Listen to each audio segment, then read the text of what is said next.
at what he had to say because I thought he made some really, really good points, and we'll piggyback off of that. But gosh, oof.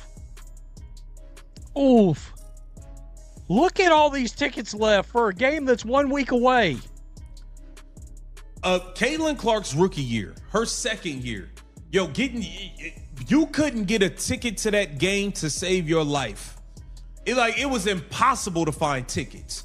They did. Look at those seats. Music. Thousands of empty seats for a Caitlin Clark game, available just 1 week before tip-off. Tickets are going for $18.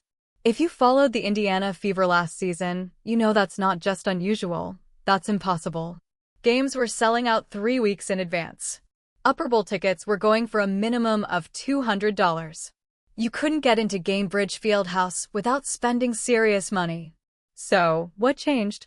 Music, because Caitlin Clark is healthy now. She's back. The product should be better than ever. Instead, fans are staying home, and the reason why reveals a franchise in complete crisis mode. These tickets are going for $18. These are going for Angel Reese Chicago Sky prices at this point, and they're still not sold. Caitlin Clark last year, when they played the Chicago Sky in Indiana, you couldn't get no ticket the day before the game, 2 days before the game for $19. Absolutely not. Absolutely not. The Indiana Fever have blown this thing. Stephanie White and the front office have completely blown this whole operation to the point where, and this is what happened. 2024 was a phenomenon. The Indiana Fever became the hottest ticket in women's basketball, and it wasn't close. Sellouts became routine. Secondary market prices were astronomical. Fans were planning trips months in advance, building entire vacations around seeing Caitlin Clark play just one time. The economic impact on Indianapolis was measurable and massive. Hotels, restaurants, and bars, everyone benefited from the Fever's explosion in popularity. Now, look at the current ticket map. Music. We're talking about roughly 2,000 unsold seats in the upper bowl alone. Add in the lower bowl availability, and you're looking at thousands more. This isn't a slight dip in demand.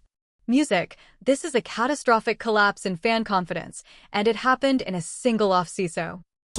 When the fans feel scammed and they don't trust you in the product that they're supposed to be getting anymore. You guys lied to the fans all last season saying Caitlin Clark was day-to-day.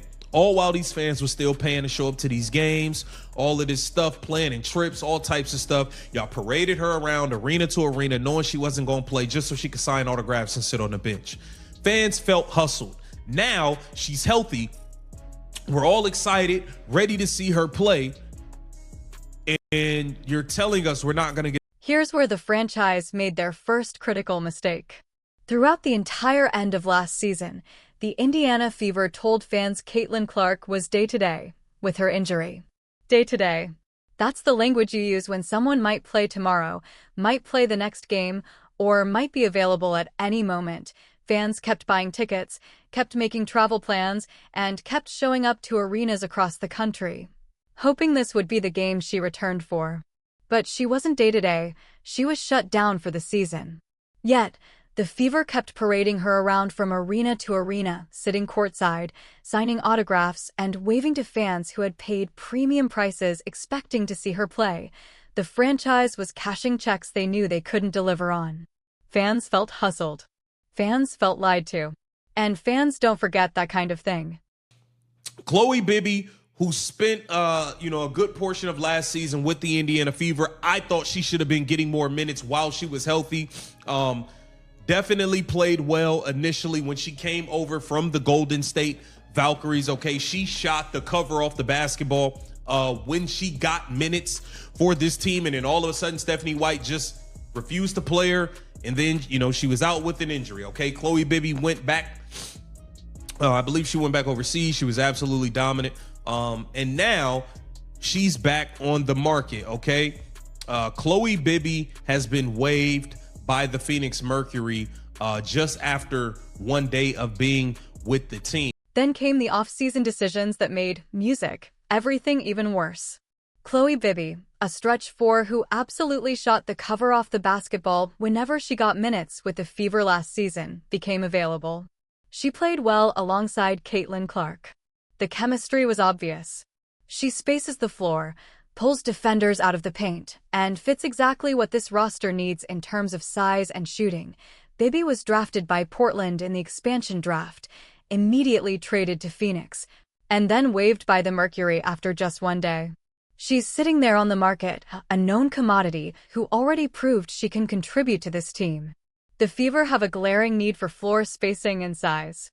It's the most obvious move imaginable, and the Fever did nothing. They're not even looking at her, because bringing back someone who actually worked doesn't fit whatever vision Stephanie White has for this roster. And that vision is becoming clearer every single day.